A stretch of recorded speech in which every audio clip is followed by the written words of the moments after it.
तो आज मैं आपके लिए फिर से एक प्यारी सी कहानी लेकर आई हूँ। एहसान फरामोश।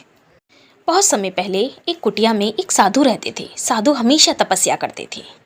एक बार तपस्या करते करते साधु बहुत अपनी तपस्या में मग्न थे कि कहीं से उनकी गोद में एक चूहा आके गिर गया। चूहा को उन्होंने अपने बच्चे की तरह सहलाया और अपने पास रखा। कुछ समय के बाद साधु के पास चूहा बड़े आराम से रहने लगा, लेकिन उसके पीछे एक बार बिल्ली पड़ गई। चूहा डर के साधु की गोद में आके गिरा। साधु ने कहा, अरे तुम्हें तो बिल्ली से डर लगता है, लो मैं तुम्हें बिल्ली बना देता हूँ। साधु की इतनी बात कहते ही चूहा बिल्ली में बदल गया। थोड़े दिनों के बाद चूहा कहीं घूमने जाता है तो चूहे के पीछे कुत्ता पड़ जाता है। कुत्ते से बहुत घबरा जाता है चूहा और दौड़ते दौड़ते साधु के फिर पास आ जाता है और उनके गोद में बैठ जाता है। साधु समझ जाते हैं, लगता है ये डर गया। उन्होंने कहा, नहीं तुम्हें डरना नहीं चाहिए, लो अब तुम नहीं डरोगे।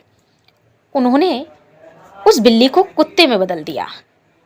लेकिन फिर क्या था, कुत्ता तो आखिर कुत्ता था। थोड़े दिनों के बाद कुत्ता फिर दौड़ते दौड़ते साधु के पास आ गया।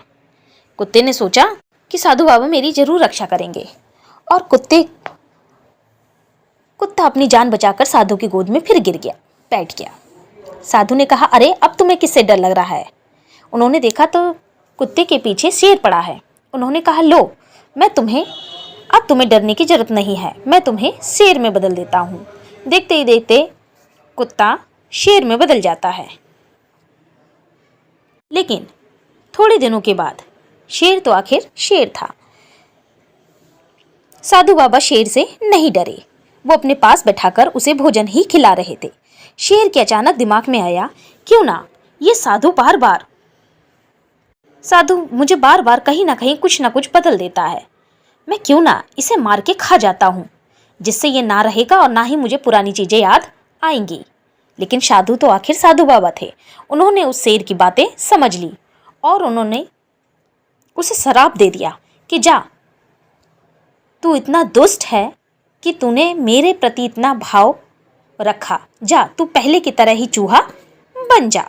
और शेर एक पहले की तरह ही छोटा सा चूहा बन गया। तो समझे बच्चों, हमें हर किसी का एहसान मानना चाहिए, के साथ भी एहसान फरामोश नहीं करना चाहिए। अगर मेरी कहानी अच्छी लगे तो प्लीज़ सब्सक्राइब करना।